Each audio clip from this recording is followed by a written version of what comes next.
무화과 나무의 비유를 배우라.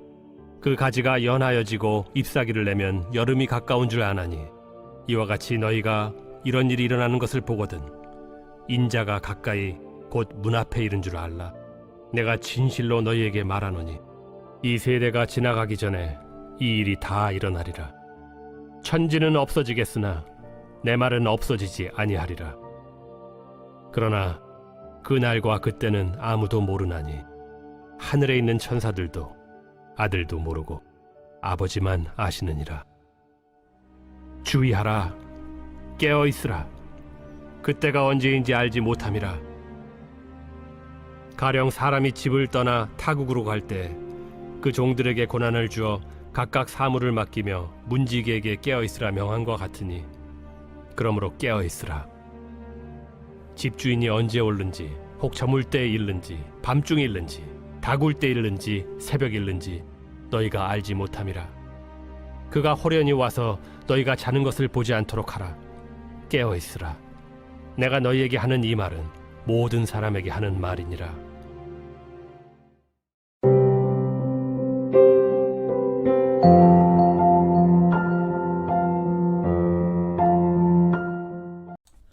여러분 반갑습니다. 오늘도 큐트로에는 기막힌 하루입니다. 본 말씀 마가복음 13장 28절부터 37절의 말씀입니다. 자, 오늘 큐티 본문 안에는 이 깨어 있으라 라는 말이 3번이나 반복되어 나오는 것을 볼 수가 있습니다. 자, 성경에서 숫자 3은 완전수라고 했습니다. 그러니까 이 말의 뜻은 절대로, 그리고 한시도 잠들면 안 된다는 말입니다.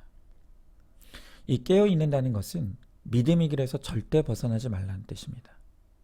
자, 그렇다면 예수님은 왜 우리에게 깨어 있어야 한다고, 그리고 믿음의 길에서 벗어나지 말아야 한다고 말씀하시는 것입니까? 첫 번째로 징조가 가까이 왔기 때문입니다.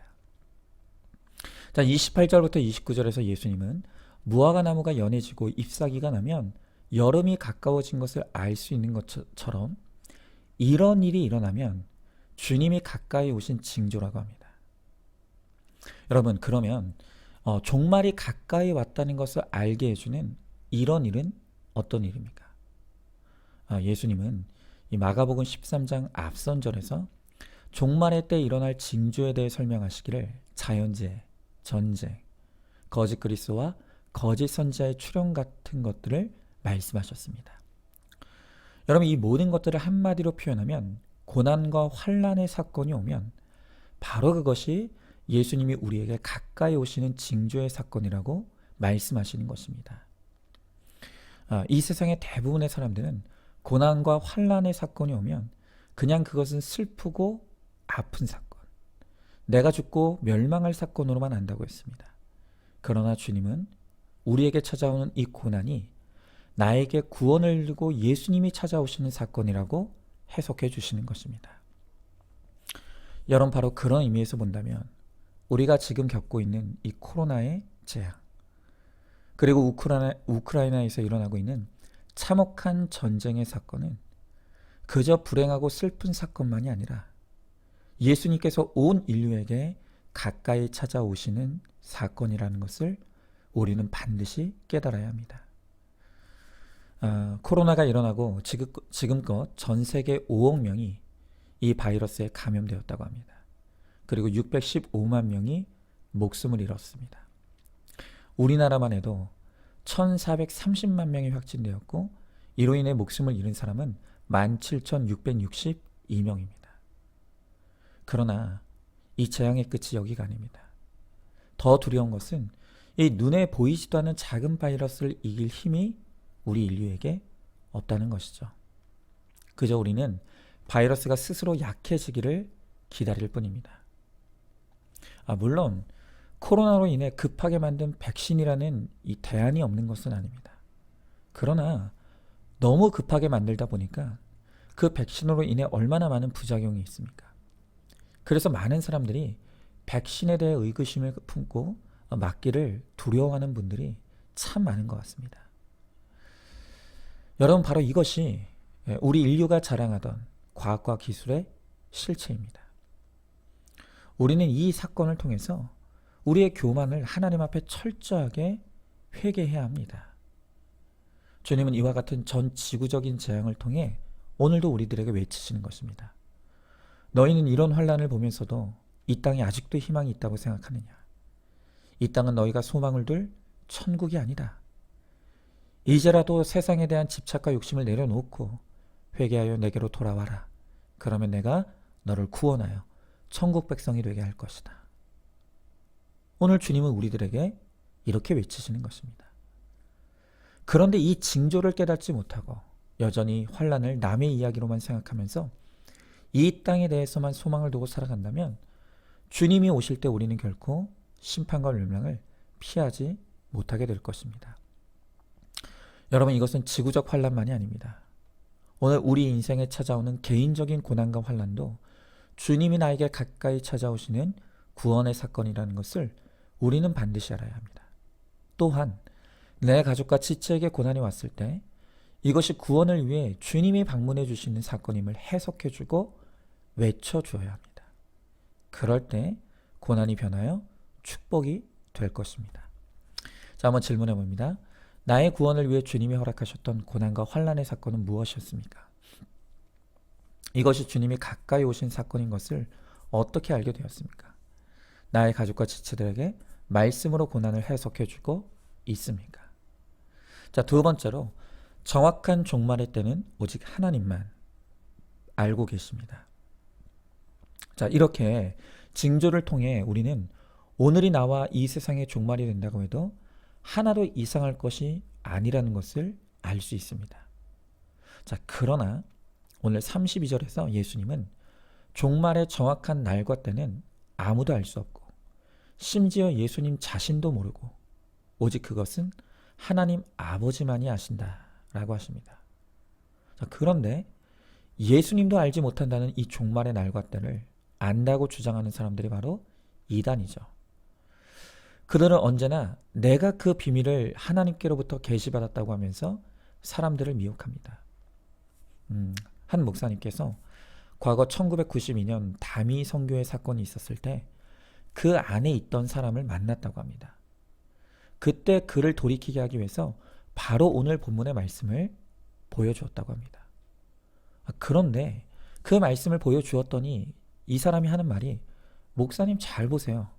여기 그날과 그때를 모른다고 했지 그 연도와 그 달은 모른다고 하지 않지 않았습니까?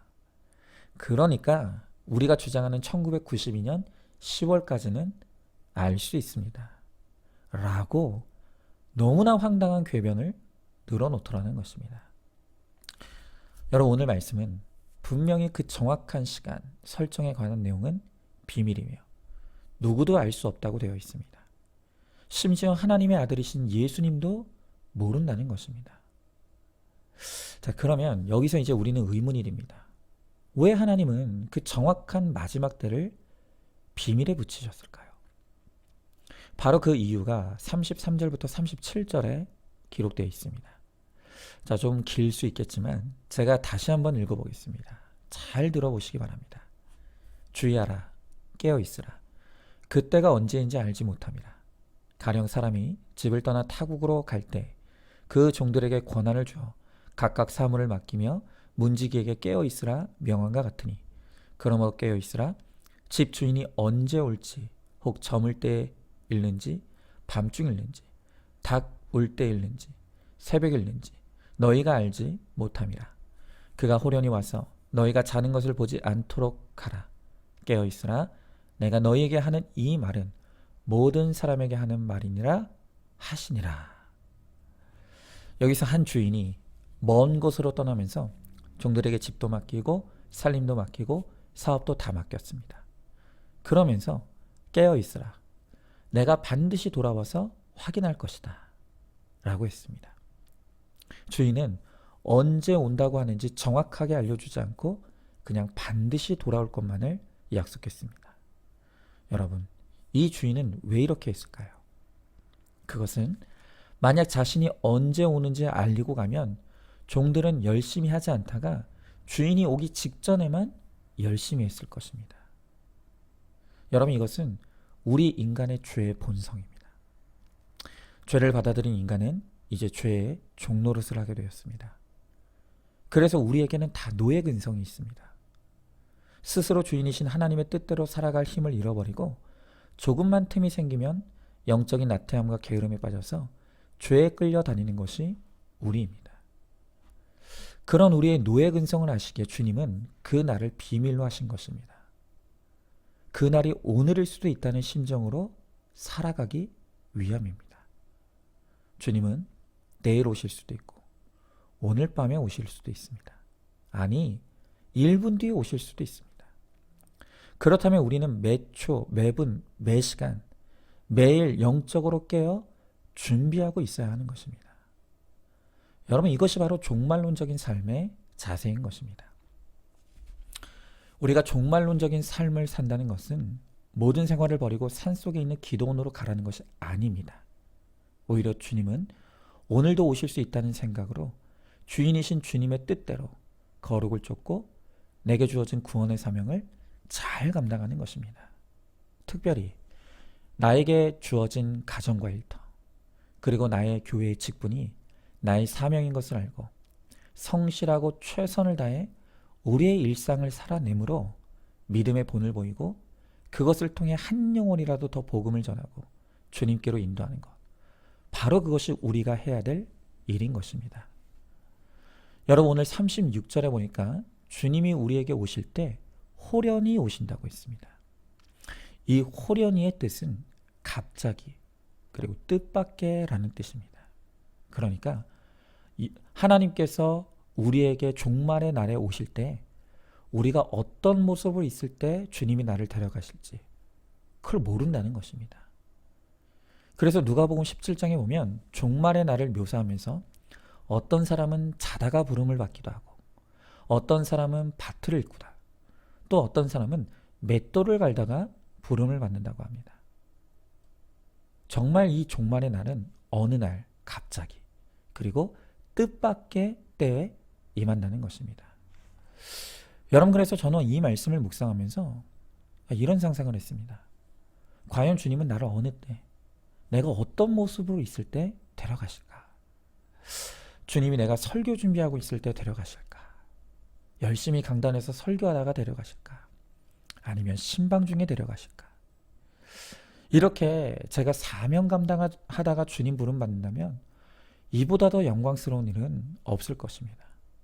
그러나 혹시 내가 은밀하게 죄를 짓고 있을 때 나를 부르신다면, 또 내가 내 나태함과 게으름 가운데 사명과 전혀 상관없는 일을 하다가 주님이 나를 부르신다면 그것이 얼마나 부끄럽고 수치스러운 일이 될 것입니까? 그래서 오늘 주님이 우리에게 오실 때 호련히 오신다는 이 말씀이 정말 저에게 주시는 사랑의 경고의 말씀으로 들리고 깨달아집니다.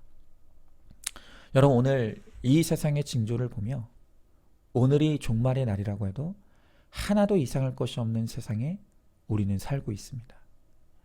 바로 오늘이 내 인생의 마지막 날일 수 있다는 이 종말론적 삶의 태도로 오늘이라고 하는 이 하루 동안 부지런히 큐티하고 부지런히 회개하며 부지런히 말씀의 적용과 순종을 이루어 가므로 언제라도 주님을 기쁘게 맞이하고 또 주님의 부르심을 따라가는 저와 여러분, 우리 모두가 될 수 있기를 주님의 이름으로 소망합니다. 자, 한번 질문해 봅니다. 주님 오시는 날과 때를 정확하게 안다면 나는 남은 시간을 선하게 사용할 것 같습니까? 악하게 사용할 것 같습니까? 주님 부르시는 날 나는 어떤 모습으로 부름받고 싶습니까? 주님 언제 부르시더라도 부끄러울 것이 없는 모습으로 살아가고 있습니까? 날마다 큐티하고 회개와 적용을 이루는 삶이 종말을 대비하는 최고의 준비라는 것을 깨달으시기 바랍니다. 자, 오늘도 4월 7일 보석상자입니다. 거짓말을 하고 나면 그 거짓말 때문에 수고하는 삶을 살게 됩니다. 아멘. 우리 함께 기도하겠습니다. 하나님, 오늘도 이 하루라고 하는 한 날을 우리들에게 허락하시고 이 날을 살아갈 수 있는 생명과 또한 건강을 허락하여 주심을 감사드립니다. 오늘 이 세상을 바라보건대 곳곳에 재앙이 있고 곳곳에 슬픔과 아픔의 사건들이 일어나고 있는 이 죄악된 세상의 참상을 보고 있습니다.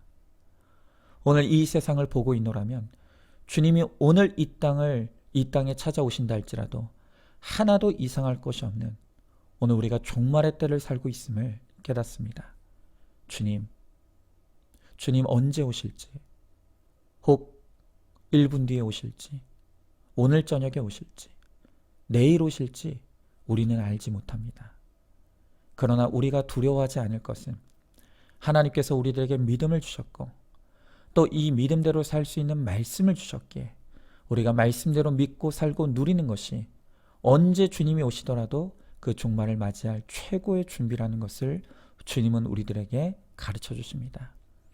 오늘도 이 하루가 나의 인생의 마지막 날인 것처럼 주님 앞에 부끄러울 것이 없는 삶이 되게 하시고 특별히 말씀대로 믿고 살고 누리는 이 거룩한 삶을 통해서 주님이 언제 부르실지라도 기쁘게 주님의 부르심을 받는 우리 모두가 되게 하여 주시옵소서. 믿사오며 사랑이 많으신 우리 예수님 이름 받들어 기도드리옵나이다. 아멘. 오늘도 큐티로 기막힌 하루를 살아내는 하늘가족 공동체 우리 모든 성도님 되시기를 주님의 이름으로 축복합니다.